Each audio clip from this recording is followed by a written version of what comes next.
Corium Inversiones, calificada por el Ministerio Público como una estafa, sigue operando tras llegar a un acuerdo con la Fiscalía al abrogarse funciones que no le corresponden, dicen expertos en derecho mercantil. ¿Quién ordenó que Corium Inversiones siga operando? ¿Qué hay detrás de este caso que empieza a enredarse?, preguntan los expertos. Detectan otra estafa en línea en Choloma al cerrar la representante del supuesto negocio y dejar estafados a cientos de hondureños. Centrales obreras se alistan para conmemorar el Día del Trabajo, mientras COEP revela en informe que sigue la pérdida de empleos formales.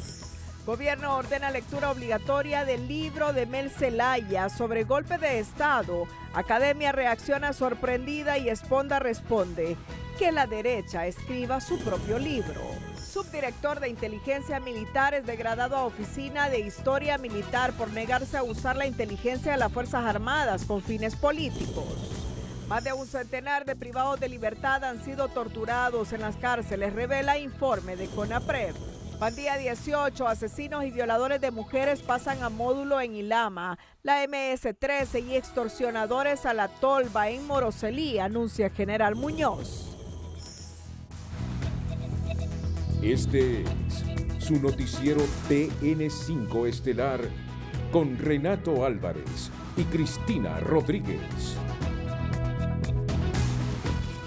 Los acontecimientos alrededor de la empresa mercantil Corium Inversiones despiertan inquietudes en los ejecutivos de la Bolsa Centroamericana de Valores, quienes hoy aclararon que el mercado de valores en Honduras opera bajo un marco jurídico sólido y las transacciones están sujetas a rigurosos controles legales y operativos establecidos por la Comisión Nacional de Bancos y Seguros, que es la institución responsable de regular y supervisar el cumplimiento tanto de la Bolsa de Valores como de las 5 casas de bolsas autorizadas. Por lo tanto, no se pueden comparar las operaciones realizadas por la empresa Corium Inversiones con las que se ejecutan a través de la bolsa.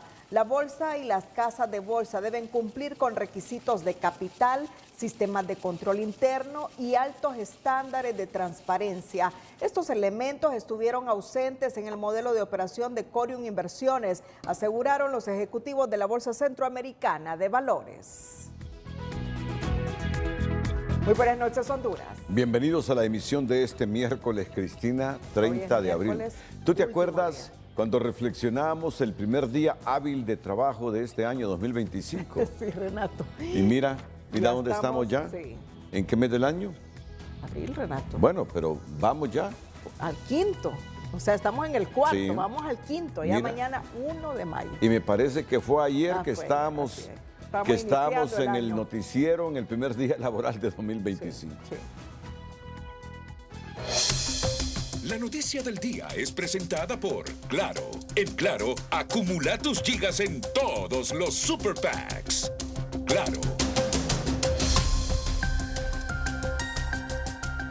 Miren, sobre este confuso y contradictorio tema de Corium, el operativo y allanamiento a la empresa Corium Inversiones no pasa de ser un espectáculo, pues todo indica que la empresa seguirá operando como si nada al llegar a un compromiso con el Ministerio Público que devolverá el dinero a quienes depositaron recursos en esa empresa mercantil.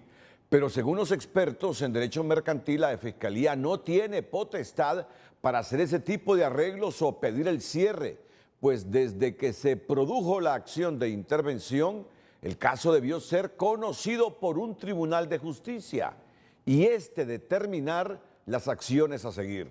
La pregunta que ronda es, ¿quién ordenó devolver el dinero? ¿Por qué no hay detenidos? ¿Por qué sigue operando una empresa que es considerada de haber cometido un delito financiero, una estafa financiera? El caso de Corium Inversiones se vuelve cada vez más insólito, pues quedó en una llamarada de tusa el aseguramiento de casi 400 millones de lempiras por parte del Ministerio Público, ya que el dinero fue devuelto a las sucursales bajo el compromiso que lo reembolsarán a los clientes, confirmó el portavoz de esa institución, indicando que en teoría solo deberían estar operando para entregar el dinero y no para seguir captando. porque el Ministerio Público lo que no quiere es que las personas salgan perjudicadas y pierdan su dinero, es que se llegó a un acuerdo con los administradores de cada una de las sucursales y se firmó actas en donde se comprometían a entregar el dinero. En ese sentido, tenemos que ver exactamente si es que están captando o no, pero si está fuera de las actas que se firmaron con los fiscales, pues obviamente que el Ministerio Público va a tener que proceder. Esta acción deja al desnudo la debilidad institucional, dice este experto en derecho mercantil y financiero, al afirmar que la Fiscalía no tiene facultad para devolver ese dinero si no es a través de un juez. Su trabajo era emitir requerimientos fiscales y cerrarle operaciones porque hay un delito. Se cometió un delito, debe el Ministerio Público presentar los requerimientos fiscales pertinentes y en esa medida proceder ya en manos del juez correspondiente a suspender las actividades de esta sociedad mercantil y proceder a devolver judicialmente los dineros. El caso deja más preguntas que respuestas. ¿Quién ordenó devolver el dinero? ¿Por qué no hay ningún detenido? ¿Por qué sigue operando a vista y paciencia de las autoridades? Incluso a qué o a quién se protege. Si no se presentan los requerimientos fiscales pertinentes para esta acción de captación de dinero ilegal del público, entonces se estará demostrando que se está encubriendo algo. Para el sector privado, la responsabilidad es de las instituciones como la Comisión de Bancos y el Banco Central. Es necesario que exista una supervisión, es necesario que exista una autorización de autoridades gubernamentales que ya están plenamente identificadas en nuestra legislación. Por ello es irresponsable que luego de haber dejado operar a esta empresa por más de un año, el gobierno diga que va a indemnizar a los afectados con los impuestos que pagan los hondureños, pero no le deduce responsabilidad a los culpables, dice este economista. Y lo raro de esto, y que todo el mundo se lo pregunta, es cómo dejaron que la empresa creciera tanto a nivel de tener representación en las principales ciudades del país, por ejemplo. Los entrevistados advierten que Corium puede ser más que solo una estafa. Podría tratarse de lavado de dinero proveniente del crimen organizado, extorsión o narcotráfico.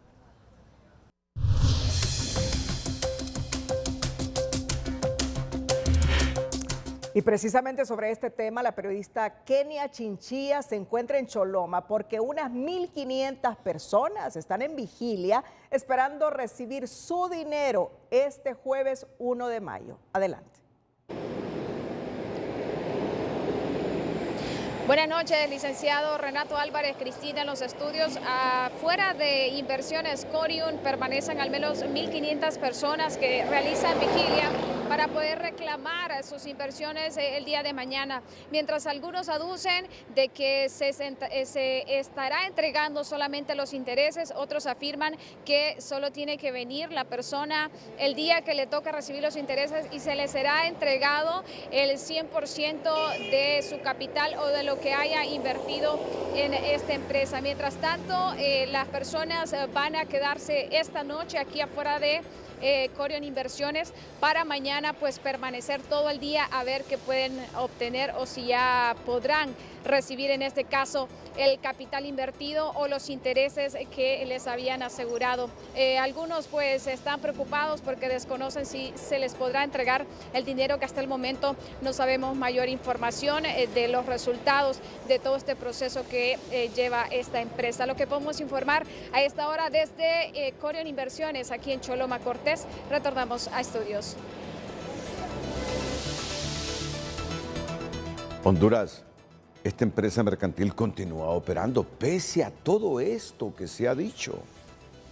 Continúa operando, no ha sido cerrada. Yo hoy he conversado con el principal abogado de esta empresa y le he preguntado, o sea que esta empresa no está cancelada.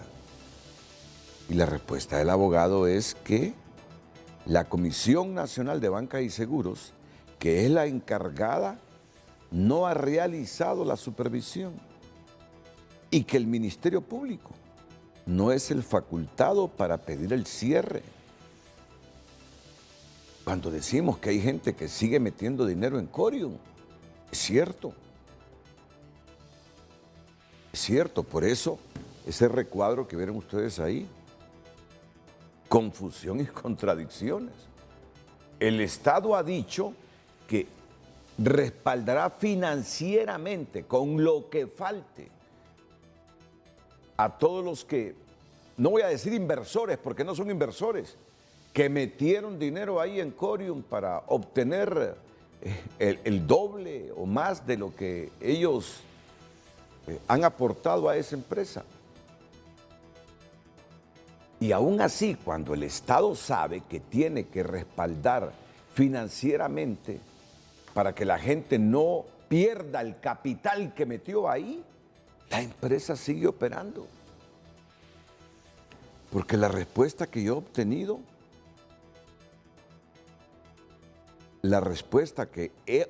obtenido, no yo, el noticiero,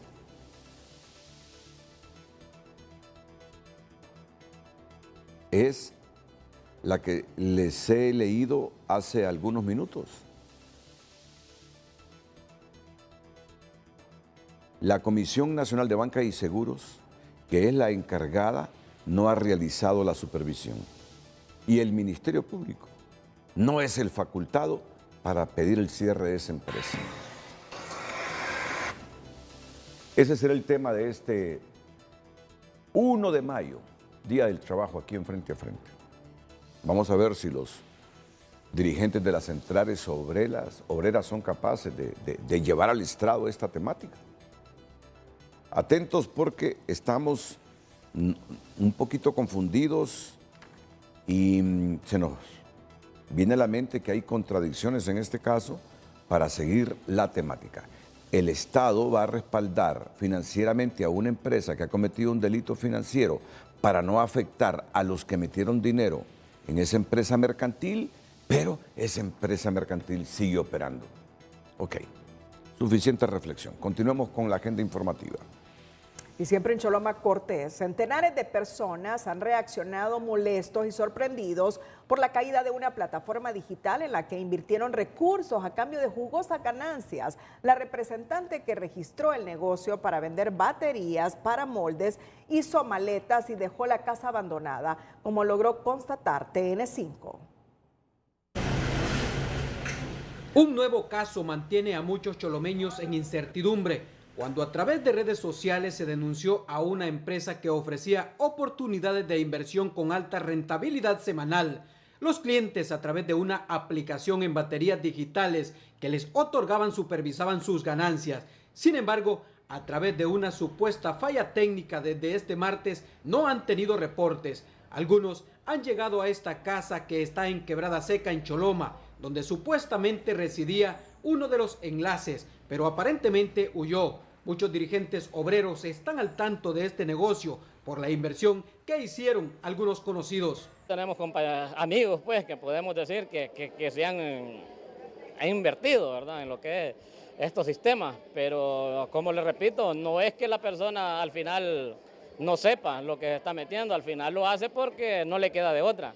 La supuesta empresa fue registrada en la municipalidad de Choloma en el rubro comercial de venta de baterías para moldes, explica el alcalde Gustavo Mejía. Y lo dice para qué rubro se le dio. Eso es venta, es un producto que están vendiendo. Ellos tienen la venta de baterías y eso se les dio. Ahora que ya ellos lo utilicen de alguna forma pícara, ahí tienen que intervenir los entes del Estado y ponerlos claros, porque definitivamente ahí sí hay estafa.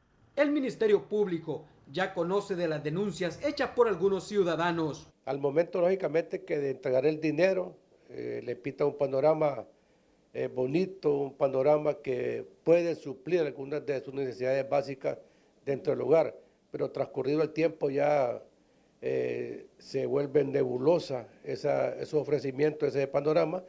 Por tanto, la Fiscalía está actuando conforme a derecho para investigar qué está pasando con este tipo de... Este modelo de negocio promete a sus clientes recuperar la inversión en 2 meses, retiro del dinero de la aplicación a la cuenta personal, entre otros beneficios.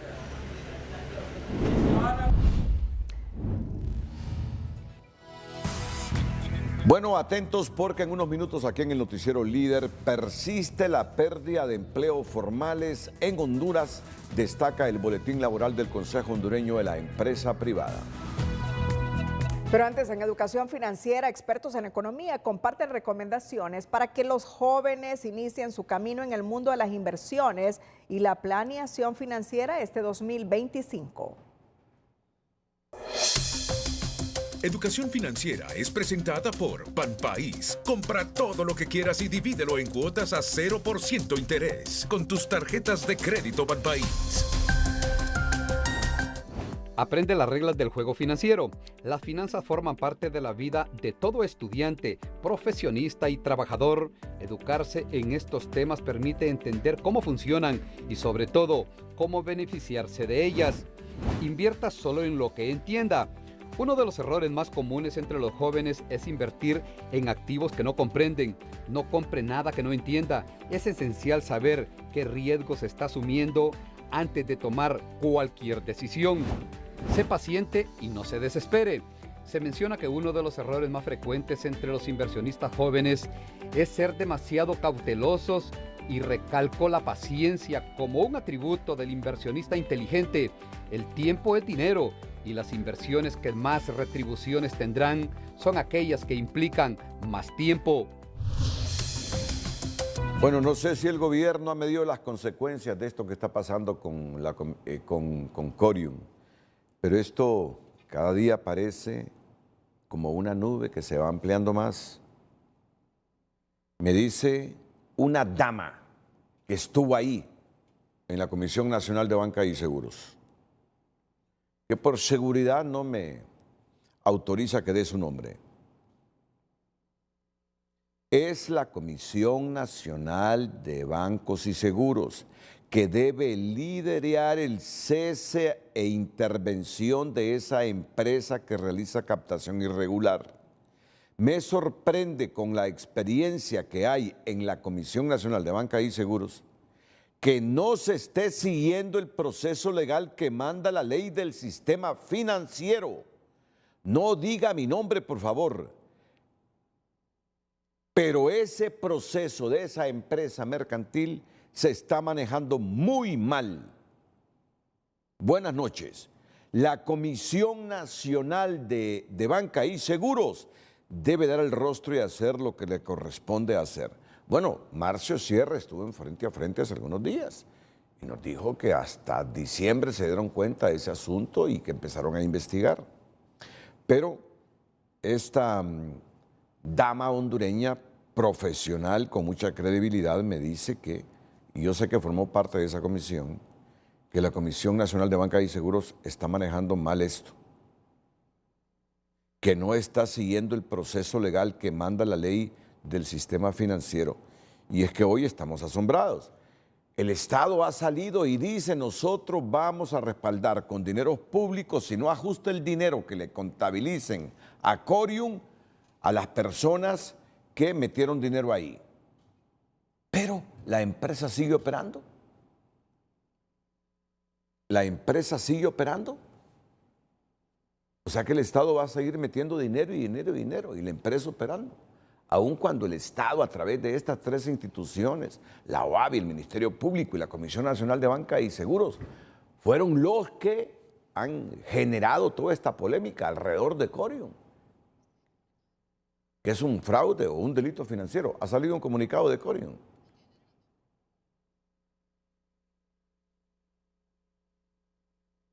¿Qué dice Corium? En un comunicado oficial, Corium informa a sus inversionistas con el fin de evitar aglomeraciones en nuestras oficinas y mejorar la atención a cada uno de nuestros inversionistas. A partir de ahora, el capital podrá ser retirado el mismo día que se cobren los intereses, si así lo solicita el cliente.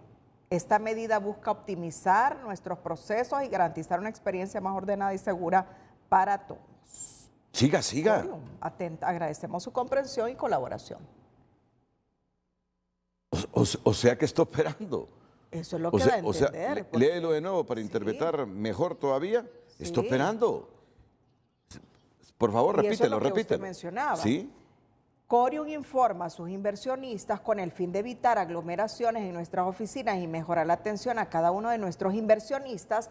A partir de ahora, el capital podrá ser retirado el mismo día que se cobren los intereses, si así lo solicite el cliente. Sí. Esta medida busca optimizar nuestros procesos y garantizar una experiencia más ordenada y segura para todos. Porque Corium es del criterio que la Comisión Nacional de Banca y Seguros, que es la encargada, no ha realizado la supervisión. Marcio Sierra, esto piensa Corium, y que el Ministerio Público no es el facultado para pedir el cierre. ¿Y cómo es que el Estado está respaldando con dinero de todos nosotros los problemas que está generando Corium? Esa es la contradicción y la confusión que este Día de los Trabajadores o el trabajo vamos a analizar en Frente a Frente. Continuemos con nuestra agenda informativa. En vísperas del Día del Trabajador, el Consejo Hondureño de la Empresa Privada presentó este miércoles un boletín de mercado laboral en el que se destaca que en 2024 la ocupación incrementó en el sector informal, pero las empresas formalizadas perdieron más de 4.600 puestos de trabajo y el empleo doméstico cayó en más de 6.000 plazas. Se estima que en Honduras hay más de 1.6 millones de personas que trabajan subocupadas, es decir, trabajando pocas horas o ganando ingresos insuficientes, lo que además se traduce en un menor acceso a protección social y consecuente precariedad laboral. Esta situación afecta especialmente a las mujeres, reflejando que la informalidad continúa siendo el principal desafío. El COEP indica que según la encuesta de hogares del INE, a junio del 2024 la tasa de desocupación se estimó en 5.2%, equivalente a cerca de 206.000 personas que están activamente buscando empleo. Sin embargo, una encuesta realizada por la Universidad Nacional Autónoma de Honduras indicó que el desempleo subió a 7.2% al cierre del año. Cientos de personas abarrotaron este día las instalaciones de la Cámara de Comercio e Industria de Tegucigalpa, donde se realizó una nueva feria de empleo en la que ofrecieron más de 100 plazas en áreas operativas, administrativas y gerenciales. ¿Qué podemos concluir con esta afluencia de gente?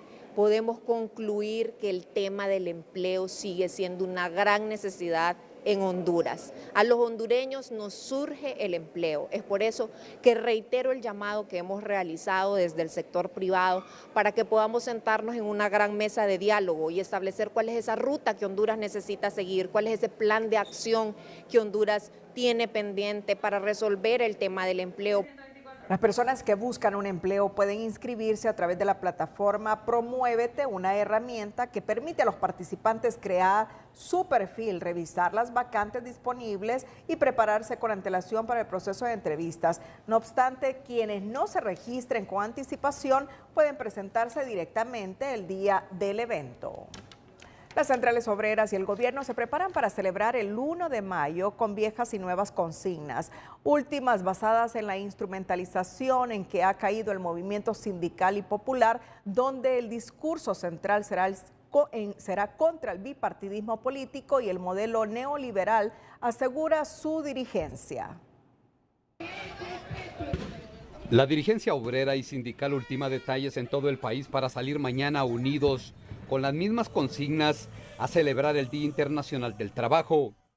La movilización mañana a nivel nacional es unitaria de los y las trabajadoras y del pueblo hondureño en general que necesite movilizarse. Por lo tanto, vamos en una sola consigna, que es la unidad de todo el movimiento sindical hondureño. Pero la manta negra en la celebración de mañana volverá a ser la contaminación política con este mensaje partidario del coordinador de Libre, Manuel Zelaya, que llama a movilizarse contra el bipartidismo, en tanto figuras como Carlos H. Reyes, casi con el mismo discurso y como si se tratara de un comicio electoral, invita a marchar y a no votar por el bipartidismo. Convoca para este 1 de mayo, repetimos, a todo el pueblo hondureño a que se manifieste en las distintas ciudades del país. Cuidadito con votar por aquellos que promocionan el neoliberalismo y que son el tradicionalismo político. Curiosamente, el coordinador de Libre, Manuel Zelaya, vuelve con la canción que son otros los que no quieren ir a elecciones generales, el mismo mensaje que los obreros llevarán a la calle y en el manifiesto final en las tribunas. No puede estarse especulando con un tema tan importante para el país como es la realización de las elecciones en el mes de noviembre. Exigimos elecciones transparentes, participativas, para darle sostenibilidad a esta ya endeble democracia. Ese es un tema bien importante para mañana. Todo indica que Libre volverá a saltar el Día del Trabajador y los dirigentes obreros y sindicales a entregar sus consignas con reclamos que antes eran por las carencias en salud, educación, falta de empleo e inseguridad, y ahora casi todas contra la oligarquía, el imperio yanqui y el bipartidismo. Y a diferencia del pasado, que las demandas eran sobre el costo de vida, la canasta básica, el desempleo, los problemas de salud, la inseguridad, hoy los que van a marchar se van a dirigir sus demandas a que hayan elecciones y a los reclamos a estas 10 familias.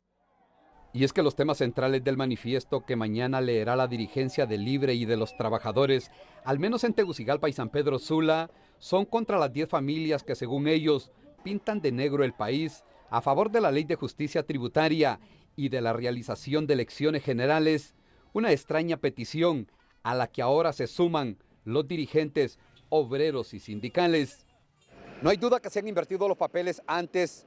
Las consignas y reclamos eran puntuales y mordaces para el gobierno de turno, pero ahora la dirigencia sindical y obrera en cofradía con el gobierno lanzan estos reclamos a algunos sectores dispersos de la sociedad.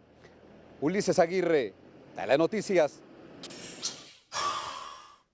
El empira se sigue devaluando de forma acelerada, pues solo en el mes de abril perdió 17 centavos frente al dólar, sumando una depreciación de 42 centavos en los primeros 4 meses del año, reportó este día el Banco Central de Honduras en su informe diario de subasta de divisas. Con esta devaluación, el cambio de referencia cerró en 25.79 lempiras por dólar y su precio de venta en el sistema financiero es de 25.92, a solo 8 centavos para llegar a los 26 lempiras por dólar, encareciendo el precio de los productos y servicios para los hondureños.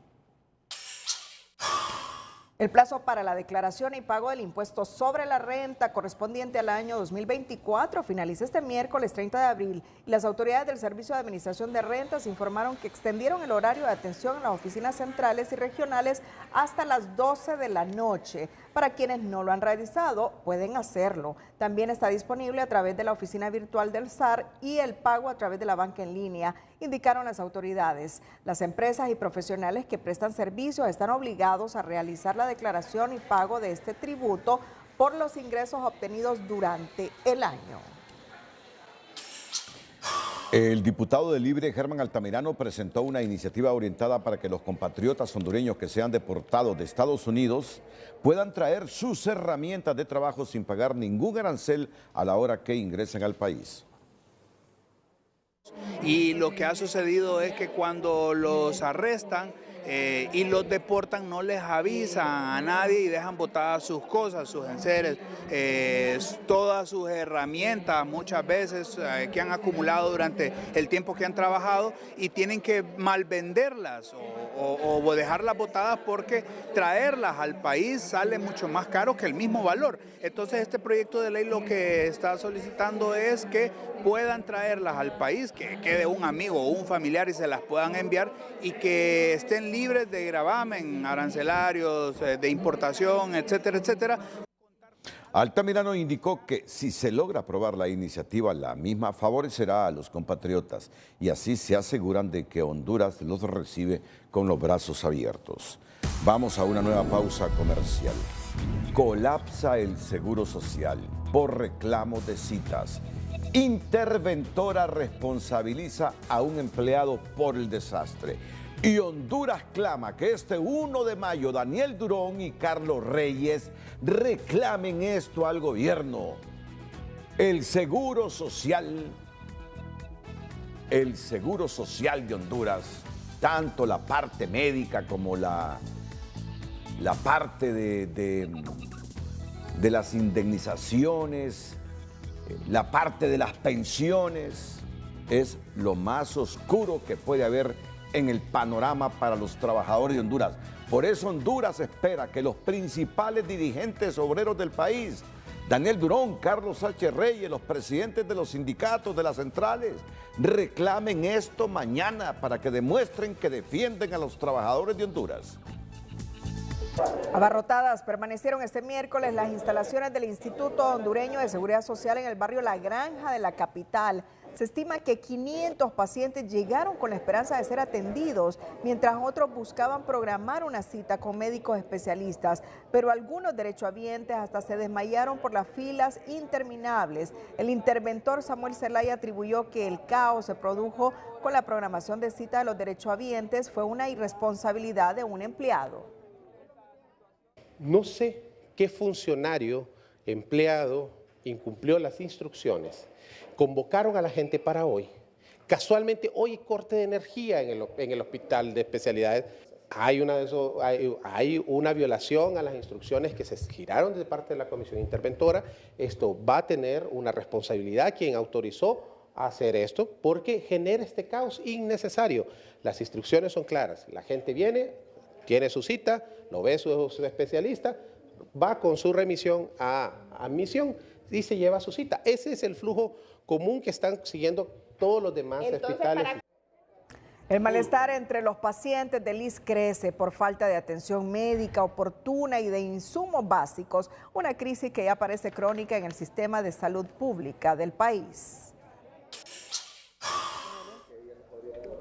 Los argumentos de la Secretaría de Salud por un fracaso más en la licitación de compra de medicamentos no son válidos desde la óptica del Colegio Médico de Honduras, quien advierte que al final la toma de malas decisiones se traduce en sufrimiento humano. El presidente de este gremio, Samuel Santos, sostiene que la ley de contratación del Estado está hecha para hacer fracasar los procesos y con ello hacer compras directas en el sistema sanitario público. Es que hay que mejorar la ley de contratación del Estado. Aquí hay mucho que hablar, pero aquí nadie ha perdido.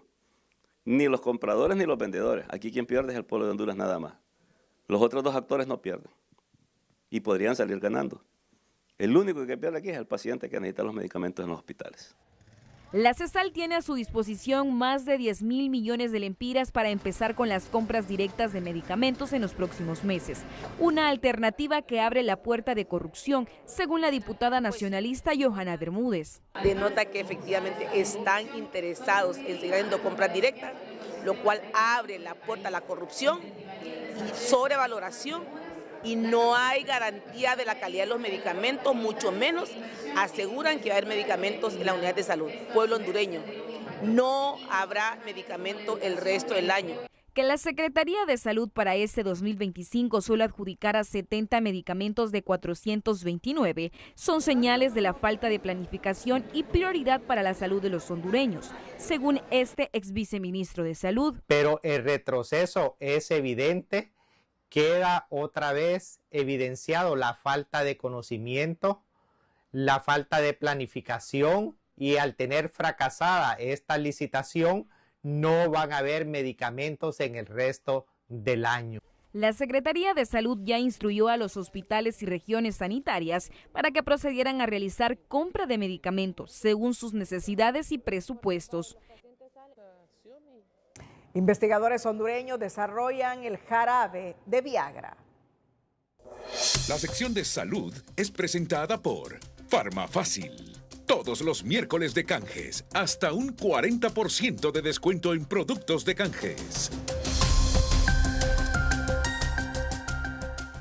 La Facultad de Química y Farmacia junto al Instituto de Microbiología de la Universidad Nacional Autónoma de Honduras desarrollaron un jarabe de sildenafil, o mejor conocido como jarabe de Viagra, el primero en Honduras para beneficiar a niños con hipertensión pulmonar. Los investigadores firmaron un contrato de cotitularidad para empezar el proceso legal para patentar la fórmula del producto y que los hospitales del país compren a precios módicos y parte de ese dinero quede a la universidad para seguir produciendo el jarabe. El objetivo de nosotros fue formular un jarabe de sildenafil porque no existe en el mercado nacional nada líquido como son los jarabes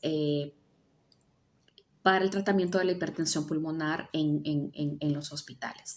Entonces, esto se dio gracias a la donación del sildenafil con un 99% de pureza en la Universidad de Barcelona, y hemos realizado todas las pruebas químicas y microbiológicas necesarias, asegurando la calidad de este jarabe.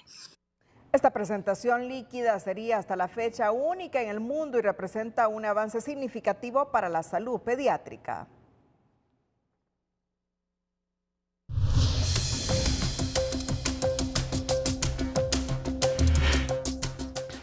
El Estado debe tomar con más seriedad este asunto de Corium. Miren lo que en la libre emisión del pensamiento, de la libertad de expresión y de prensa, nos envía un prominente abogado de Honduras. Que ¿por qué no hacemos la pregunta siguiente? ¿Por qué la banca, con toda la regulación que tiene, le recibió dinero a Corium Inversiones si no tiene licencias, ni permisos, ni estructura, ni cumple con regulaciones? Y reflexiona este prominente abogado. Sabe, hay normativas de la Comisión Nacional de Banca y Seguros que cuando una entidad que capta dinero del público pretende abrir cuentas en bancos, debe demostrar que cuenta con manuales de procesos, licencias, software, norma para la prevención de lavado de activos, entre otros. Y concluye, hasta los bancos actuaron al margen de la ley con este Corium. Y en referencia a una información que un abogado de Corium me brindó y que la ha brindado con autenticidad y sinceridad, me dice, ese abogado de Corium dice que la culpa es de la Comisión Nacional de Banca y Seguros. ¿Habráse visto? Corium no se constituyó para captar fondos del público. Por eso no era supervisada por la Comisión Nacional de Banca y Seguros. A raíz de la denuncia, la Comisión Nacional de Banca y Seguros procede con la Unidad de Inteligencia Financiera a verificar que en efecto estaba captando fondos irregulares y remite esa investigación al Ministerio Público. Cuando se comete un delito, el Ministerio Público debe intervenir de forma obligatoria y realizar todo por la vía judicial. No puede liquidar esa institución la Comisión Nacional de Banca y Seguros porque no fue constituida para captar fondos del público. Captaron fondos de forma ilícita y cometieron delito. Miren, esto se está volviendo muy grande, enredado, confuso. Por eso la gente comienza a especular, a elucubrar. Si en esto de Corium no hay toros poderosos. Vamos a una pausa comercial. Ya les informaremos que las Fuerzas Armadas no serán contaminadas y no levantarán el fusil contra el pueblo, asegura un ex general en retiro. El emprendedor de este miércoles lo encontramos en el municipio del Rosario, en Comayagua, donde le invitamos a conocer un centro recreativo rural denominado Las Lajas.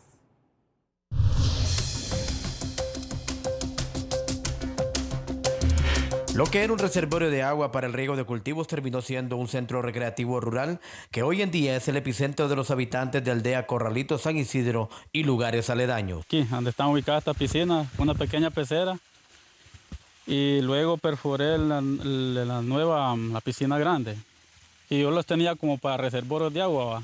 Esa era la idea mía, para cultivar la tierra. Luego vi que las personas decían que querían bañar, entonces así inició en mi mente y dije yo voy a hacer piscina. Aparte de sus frescas aguas que vienen de la cordillera de Montecillos, es un sitio donde se puede degustar de ricos bocadillos y pesca artesanal. Realmente, Omar, aquí nosotros le ofrecemos lo que es los fines de semana pescado frito, pollo, carne asada. Y también las personas pueden traer sus alimentos. Sí, la gente de acá me apoya bastante, del sector y de Ciguatepec, que viene bastante gente. ella se ha dado a conocer bastante lo que es el balneario y la pesca también. Aunque está ubicado en el área rural, es de fácil acceso, donde usted lo puede localizar en redes sociales y su número de celular 9819-9823. Sociales en Facebook estamos como Balneario y Pesca Deportiva Las Lajas y mi número de teléfono es el 9819-9823. Un emprendimiento en el área rural que va de la mano con el turismo y que aporta mucho al país. Desde Corralitos, El Rosario, Comayagua, para Telenoticias, Omar Valenzuela.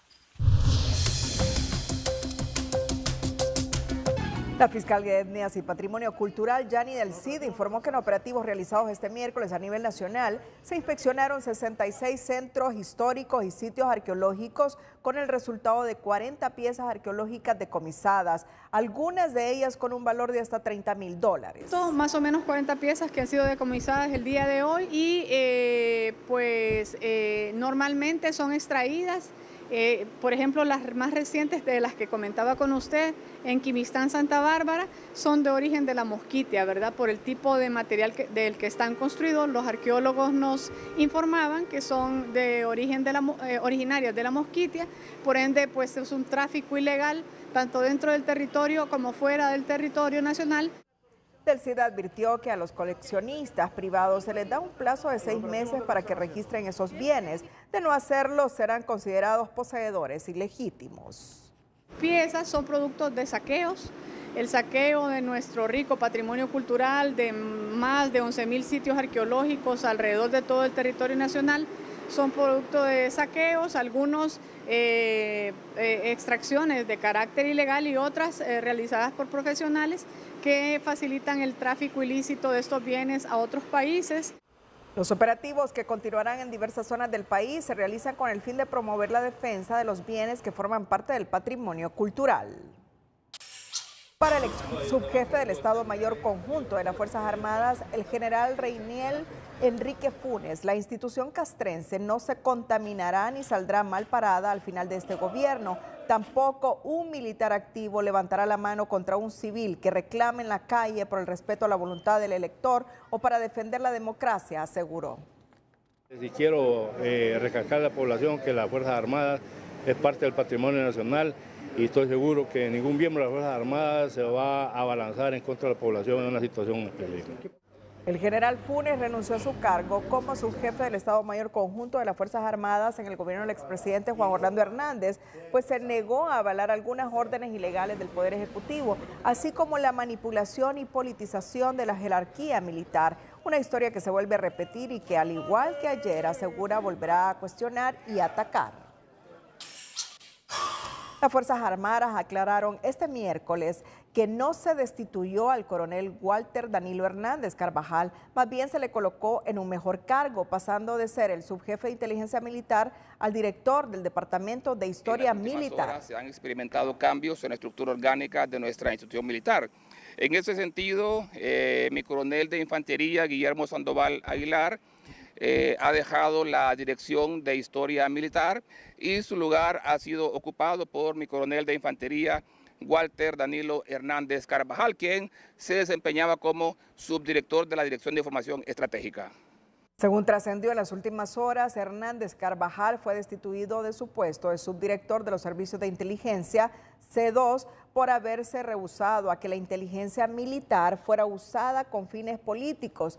La categoría de su cargo lo hacía parte de la estructura del Estado Mayor Conjunto de las Fuerzas Armadas, pero por su rebeldía fue degradado al cargo de director de Historia Militar. No obstante, el portavoz, que ya lo han escuchado las Fuerzas Armadas, negó este extremo. En las últimas horas se han experimentado cambios en la estructura orgánica de nuestra institución militar.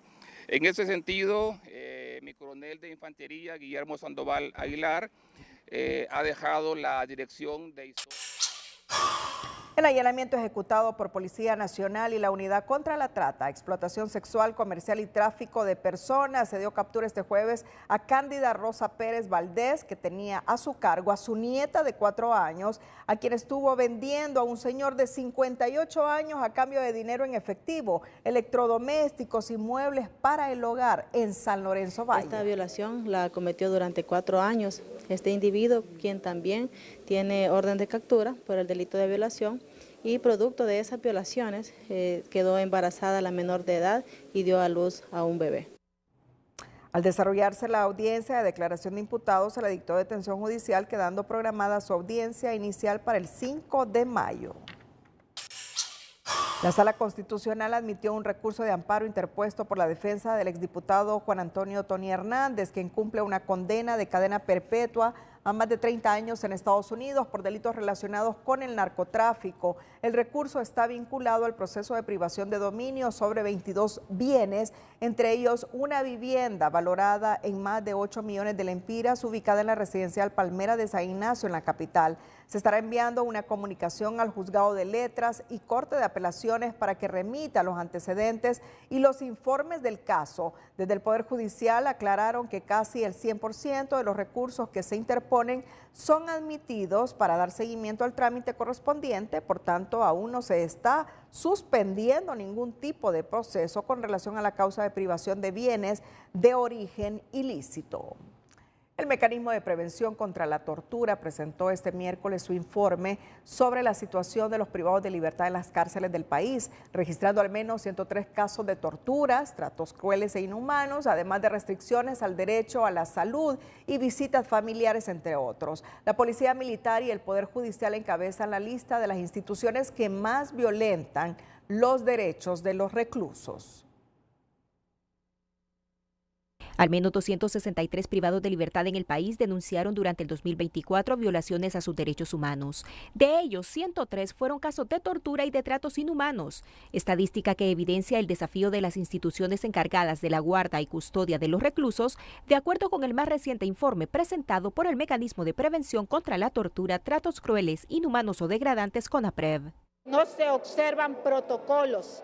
Hay uso excesivo de la fuerza, hay uso excesivo muchas veces de medidas que condicionan que la persona puede ser víctima de tortura y malos tratos. Estamos peleando de que esos castigos no sean quitarle la alimentación, quitarle la comunicación con los familiares, mantenerlos bajo el sol o mantenerlos en la noche, ¿verdad? Bajo el sereno. De acuerdo con Escoto, la mayoría de las denuncias estuvieron relacionadas con el derecho a la vida, seguidas del acceso a la salud, restricciones arbitrarias a las visitas familiares y a los debidos procesos legales, siendo la Policía Militar del Orden Público y el Poder Judicial las instituciones más denunciadas. En opinión de este especialista en temas de seguridad, ante las reiterativas denuncias de vulneraciones en los centros penales, es urgente retornar el control de los mismos a instancias civiles especializadas en la materia.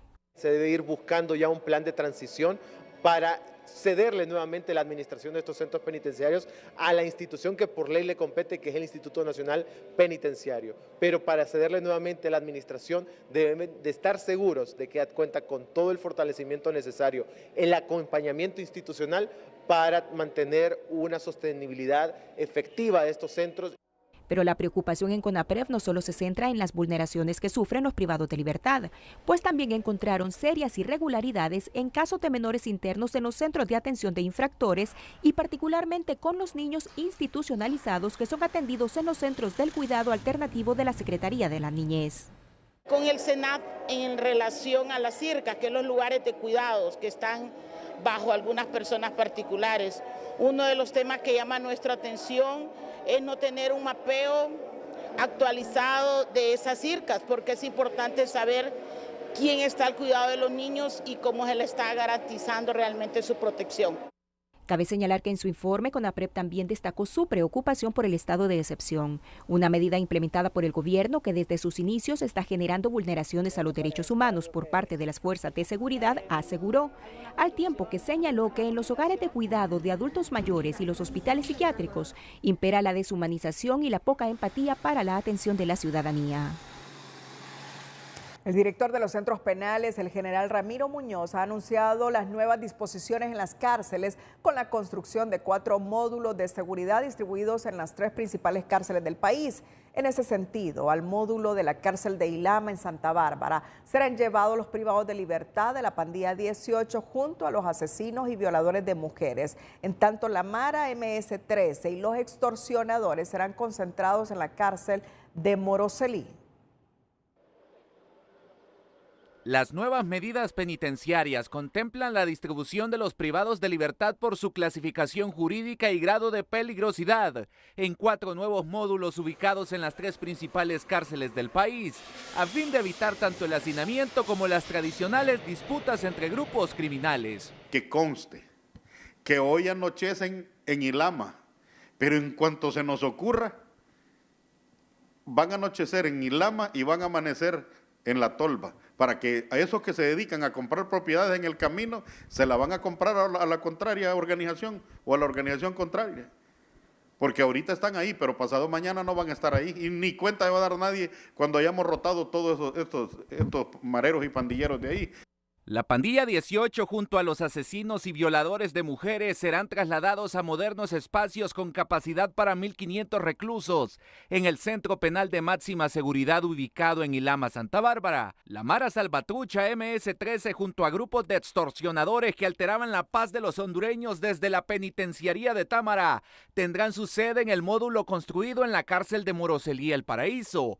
En Támara quedarán seccionados los narcotraficantes junto a organizaciones criminales de menor categoría, como los Chirizos, los Olanchanos o el Combo que no se deje, informa el Instituto Nacional Penitenciario. Las 2 organizaciones separadas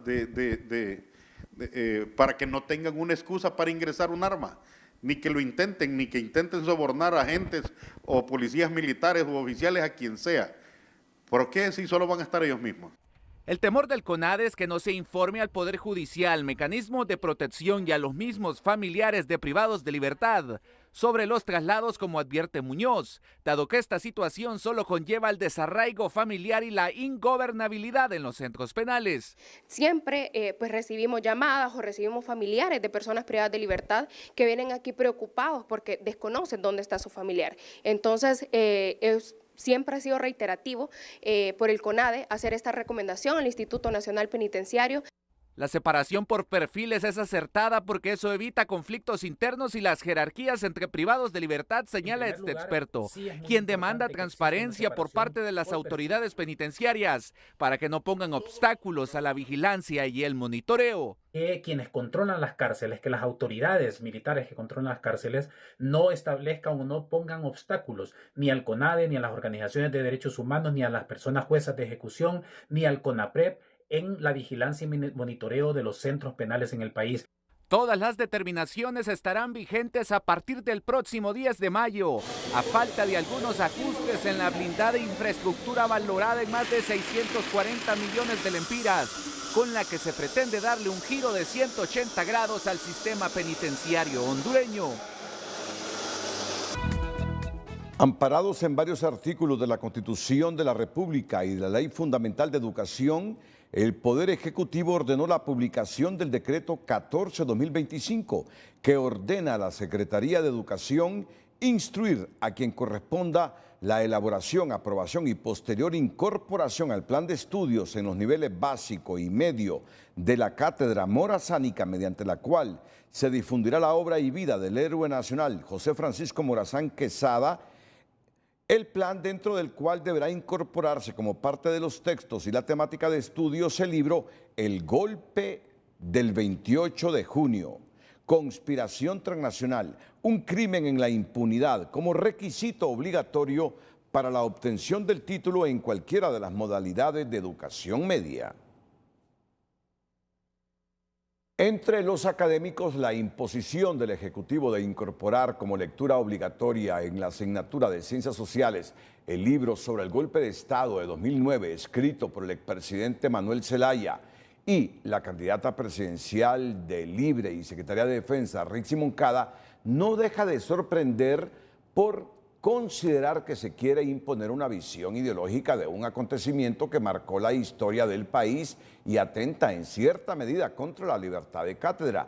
Pero el ministro Esponda rechaza ese extremo y recomienda a la derecha escribir su propio libro con la versión del golpe para ver, mire usted, para ver si lo incorporan en la lectura. El PCM publicado en la Gaceta que ordena la lectura y estudio obligatorio en el nivel básico y medio del libro El golpe del 28 de junio que escribió el expresidente Zelaya sobre los hechos del 2009 violenta la libertad de cátedra y además Libre pretende imponer su versión en la población, considera este académico. La verdad que el Partido Libre quiere sembrar en la población hondureña de su versión de los eventos del 2009. Yo no sé de qué se asustan. Sin embargo, el secretario de Educación les pregunta de qué se asustan y que si la derecha quiere imponer su versión, le recomiendan que escriban un libro, pues el golpe de Estado es parte de la historia del país. Mire, quien escribe el texto es la víctima, es decir, es el presidente Zelaya. Y si la derecha ha sido aragancita para escribir, pues no es culpa del presidente que escriban su historia del golpe. Pues si la derecha no ha escrito libros sobre la historia del golpe, ese es el problema de ellos. Yo creo que es un importantísimo aporte a la historiografía nacional que el presidente Zelaya y los principales actores que vivieron ese golpe de Estado entreguen un documento en físico. El presidente del Colprosuma no rechaza ese libro del golpe en las escuelas, pero le recuerda al gobierno que existe una carencia de textos de matemática y español que se necesitan con urgencia en las escuelas y colegios. Entre 15 a 20 años no llega un libro a los centros educativos. Creo que es oportuno este decreto para decir que urgimos de todos los libros. La primera tecnología que nosotros tuvimos es la pizarra y hoy los libros que los países de primer mundo han llegado a ellos. Así que hacemos el llamado a quien corresponda a que lleguen los libros de las diferentes asignaturas, independientemente cuál después quieran sumarle. Este exsecretario de Educación considera que el decreto publicado tiene fines políticos y además la manera que se promueve no es la correcta, pues genera una serie de riesgos como polarizar las aulas con la manipulación del contenido. Puede polarizar incluso la sociedad, tensar una aula, generar discrepancias innecesarias, puede propiciar impacto emocional en algunos escolares cuyas familias están relacionadas con estos eventos. Pero el ministro Esponda insiste que solo se trata de mostrar capítulos de la historia del país a los estudiantes. No entiendo yo por qué en el país, y me extraña muchísimo que profesores y exprofesores universitarios se escandalicen por el estudio del golpe de Estado. Según Esponda, por ahora la Empresa Nacional de Artes Gráficas masificará los libros para distribuirlos en los centros educativos. Para el analista sociopolítico Lester Ramírez, los viajes, el autoritarismo y la opacidad en el manejo de los fondos del Congreso Nacional, junto a los ataques viscerales a sectores de la sociedad civil por parte del diputado presidente Luis Redondo, son un claro reflejo que quien ocupa la presidencia del Legislativo perdió todo, su nombre, prestigio y valores, así como su interés por la democracia de Honduras. Bueno, simplemente es que a Luis Redondo no le importa Honduras. Ya llegó a una posición que sabe de que ya el daño político está hecho, ya ha pagado un costo político y no le importa. Ya ha presupuestado de que ya no tiene un riesgo, ya su credibilidad ya sabe por dónde está y es simplemente ya el cinismo, ¿no?, de la política hoy en día, ¿no? En estos momentos, el diputado Luis Redondo está de viaje en Marruecos, mientras en la Cámara Legislativa, la Junta Directiva que dirige el vicepresidente Hugo Noé Pino, hace sesiones de 2 o 3 horas con temas sin trascendencia nacional. La irresponsabilidad de los diputados del Congreso Nacional produjo la molestia del vicepresidente de ese poder del Estado, Hugo Noé Pino, quien se enojó por la ausencia de diputados en la sesión de pleno de este miércoles. Y tenemos que esperar horas para alcanzar el quórum de 65. Creo que todas las bancadas debemos hacer una reflexión y decirles a nuestros compañeros y compañeras que tienen una responsabilidad con el Congreso, con el pueblo y con la sociedad hondureña. Tengo que expresarles mi profundo malestar por toda esta situación que acontece y espero que haya una rectificación honrosa en lo que queda de esta legislatura. También expresó que es una vergüenza la falta de compromiso de los parlamentarios que afecta gravemente el funcionamiento del Poder Legislativo. Sin embargo, otros congresistas como Jorge Zelaya y José Manuel Mateu compartieron el malestar y reclamo de Hugo Noé Pino. Previo a la convocatoria de las elecciones generales el 30 de noviembre, el Consejo Nacional Electoral deberá tener resuelto el problema de los cartógrafos para concretar los cambios domiciliarios, advierten los expertos, bajo las garantías y condiciones que demanda la Constitución y la ley electoral. No hay excusas para no completar este proceso y garantizar elecciones el 30 de noviembre. Electoral. No existen Luego que la propia presidenta del Consejo Nacional Electoral, Cosette López, manifestara que el Departamento de Cartografía carece de personal para llevar a cabo los cambios domiciliarios, se encendieron las alarmas entre varios sectores del país que piden a la institución cumpla con este proceso. El llamado es a los 3 consejeros del Consejo Nacional Electoral que garanticen que van a tener el personal, que garantice que se va a tener todas las condiciones, la logística necesaria para garantizar que estos cambios domiciliarios se actualicen en el nuevo censo que va para las elecciones del 30 de noviembre. El 14 de mayo se cierra el plazo en el RNP para realizar peticiones de cambio de domicilio y la institución informa que ya se han hecho 20,000 solicitudes y a la espera que se incremente la cifra. Luego será el órgano electoral el encargado de realizar este proceso y de acuerdo a este analista ve poca voluntad política para solucionar la contratación de los cartógrafos. ¿Por qué no lanzan un TDR para que algún independiente entre como consultor a hacerlo? Cartógrafos hay en Honduras y desempleados seguramente un montón, pero no veo la solución, pero tiene razón. Es muy difícil atender en el cronograma electoral los traslados de centros de votación a lo interno del país si no tenemos quien ubique los centros de votación, que ubique las zonas de vivienda, porque ya el Registro Nacional de las Personas tiene ubicado donde vivimos todos para definir los traslados solicitados si aplican o no aplican. Pero el llamado al CNE no solo es cumplir con este proceso de los cambios de domicilio, también de garantizar las elecciones generales del 30 de noviembre y generar las condiciones necesarias. La Constitución dice que cada 4 años vamos a elecciones, punto. O sea, la condición está dada. El tema es la politización y la intervención de los partidos políticos en el sistema electoral, cosa que nunca debimos haber permitido. Ahora hay un conflicto interno entre partidos políticos en la institución electoral que debería ser no politizada e independiente y están ellos mismos generando las dificultades para que el proceso funcione desde adentro. Recientemente los consejeros del CNE comparecieron ante una comisión del Congreso Nacional para exponer lo sucedido en el retraso en la distribución de las maletas electorales en las primarias y ahí se comprometieron a corregir los errores y garantizar que habrá elecciones generales. Al final al órgano electoral le quedan 14 días para solucionar el tema del Departamento de Cartografía y buscar una salida a los actuales problemas que enfrenta la institución para generar certidumbre el próximo 29 de mayo cuando se convoque a los comicios generales. Bueno, y siempre sobre esta temática político-electoral, a través de su cuenta de Facebook, el ex precandidato presidencial de Libertad y Refundación, Russell Tomé, informó sobre los primeros acercamientos con la secretaria de Defensa y candidata presidencial de Libre, Rixi Moncada, y el coordinador general del Partido Libertad y Refundación, Manuel Zelaya, que marca el inicio de un proceso de unidad. ¿Qué ha escrito Russell Tomé? Primera reunión en el proceso de construcción de la unidad de mi amado Partido Libre con la candidata Rixi Moncada y coordinador Manuel Zelaya Rosales. Le hice entrega de la propuesta del acuerdo El Sueño de los Mártires. Paso a paso seguimos avanzando, escribió el también diputado del Congreso Nacional, Russell Tomé.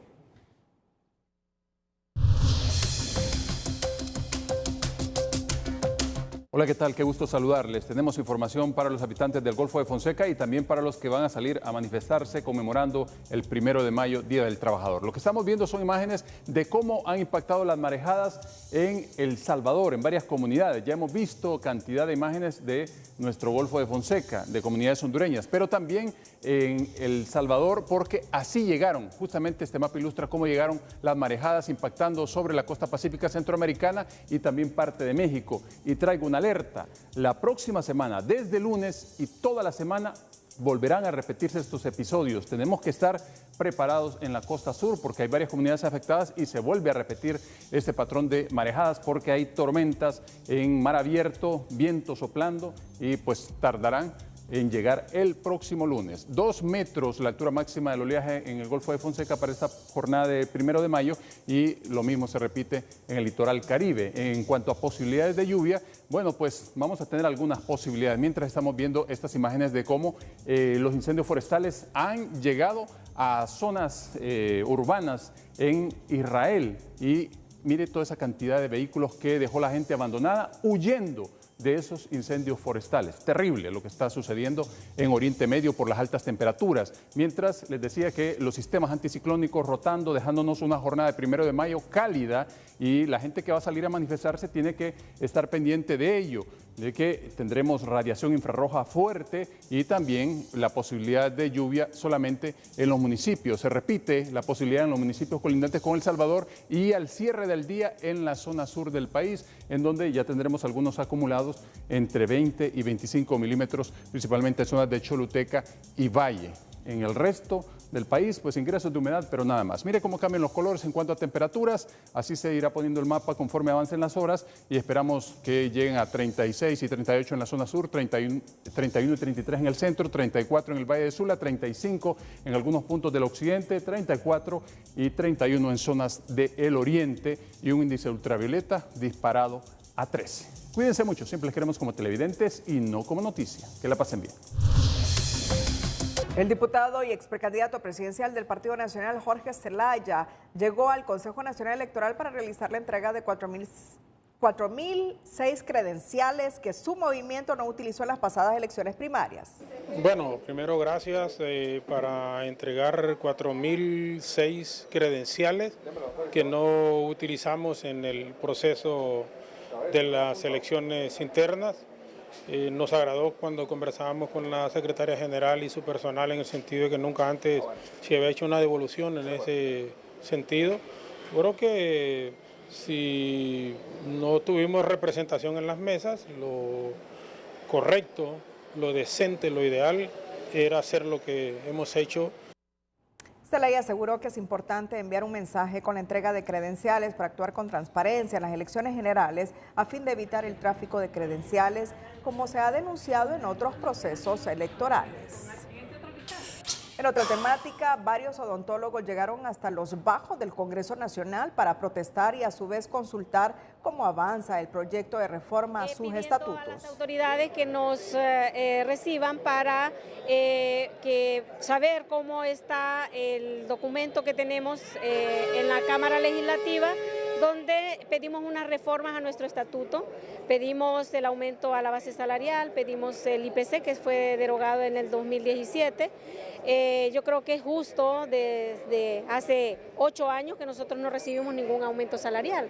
Como colegio estamos pidiéndole, y si me está escuchando la presidenta de la República de Honduras, la señora Xiomara Castro, que por favor que diga a las personas que nos puedan recibir, porque realmente que las personas donde hemos abocado y donde hemos enviado notas, no hemos tenido respuesta de ninguno. Entre las peticiones está que la presidenta Xiomara Castro pueda crear una mesa intersectorial para atender al gremio de los odontólogos y se puedan solucionar los problemas. Bueno, y vamos a terminar esta emisión noticiosa con el siguiente informe que nos envía Zulma Thomas desde San Pedro Sula. La extensión de visas humanitarias a madres deportadas de menores nacidos en los Estados Unidos, pero que tienen algunas patologías, es la petición de algunas organizaciones que velan por los derechos de migrantes. A esto también se suma el llamado de ser más misericordioso, como lo dijo Monseñor Miguel Lenihan. Son más de 40 menores de edad nacidos en el extranjero los que en este año han retornado al país junto a uno, en algunos casos ambos padres que fueron deportados. Al menos 20 de estos niños nacieron en los Estados Unidos, incluyendo un menor que requiere asistencia médica por cáncer. El caso lleva a representantes de organizaciones que luchan por derechos de los migrantes como la Comisión de Acción Social Menonita a levantar su voz. Y creo que aquí sí, como organizaciones defensoras de derechos humanos, hacemos el llamado especialmente a la Embajada Americana para que otorgue visas humanitarias para que estas personas retornen con su ciudadano, por sus niños que son ciudadanos americanos y puedan tener la atención médica necesaria.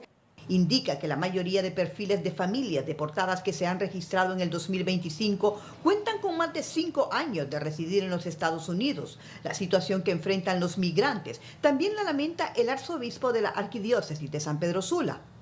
espero que haya una nueva consideración, que realmente el gobierno de los Estados Unidos reflexione también un poquito sobre esto, ¿verdad? Claro, es cuestión de los Estados Unidos, ellos toman las decisiones, pero lo que podemos pensar es que una actitud un poquito más misericordiosa también hacia los migrantes. Desde enero se contabilizan al menos 10.000 deportaciones que incluyen el retorno de 1.119 menores acompañados de sus padres y más de 200 que llegaron solos, la mayoría procedentes de los Estados Unidos y México. Esta representante del Centro Belén, donde se les asiste tras su retorno, dicen que dan seguimiento a los niños y niñas en su reintegración. Muchos vienen desconcertados porque ellos están ya acostumbrados. Tienen muchos lazos, tanto familiares como arraigados en Estados Unidos, por sus amigos, por su educación que han tenido allá. Y vienen acá a nuestro país, que es hermoso, pero vienen con algo incierto, que no saben lo que les va a pasar. Sin embargo, hay un interés centrado en casos específicos de menores nacidos en países como los Estados Unidos, sobre todo cuando necesitan de tratamientos médicos, lo que llama a la reflexión. Bueno, y terminamos con dos últimas noticias. Lo que ven en pantalla, los nacionalistas están convocando a la Convención Nacional Extraordinaria de este partido los días viernes 23 y sábado 24 de mayo de 2025 en el municipio del Distrito Central. Y estos son los temas que van a tratar. Estos son los temas que van a tratar y que ustedes los están leyendo ahora mismo. Estos son los temas. Sigamos. Son 10. Sí, pero voy a ver cuál es la parte toral. Elección del directorio provisional, instalación de la convención, designación del nombre de la convención. Adecuación de los estatutos. Presentación, discusión y aprobación de informes de los titulares órganos del partido. Presentación, discusión y aprobación del presupuesto anual del partido. Distinciones y homenajes a líderes del partido. Bueno, no. Elección y juramentación de nuevas autoridades de órganos de partido. Aquí está la parte central. Y también otro acontecimiento. Se me está informando en este momento que el domingo es el cabildo abierto en Quimistán para decidir sobre la represa que el gobierno quiere construir ahí en ese lugar. Algo que le va a ayudar a Honduras. Y aquí estoy haciendo como propaganda. La gente en Santa Bárbara se queja que lo van a afectar, pero hay un proyecto ahí hidroeléctrico muy importante para Honduras. Y el domingo en Quimistán habrá un cabildo abierto. Y ahí van a decidir si Santa Bárbara apoya o no la construcción de esta represa. Una noticia de mucha importancia y trascendencia, ¿sabes? Que le vamos a dar seguimiento este 1 de mayo, Día Internacional del Trabajador o del Trabajo. Cerramos la emisión estelar. Gracias a todos por su fiel sintonía. Feliz noche.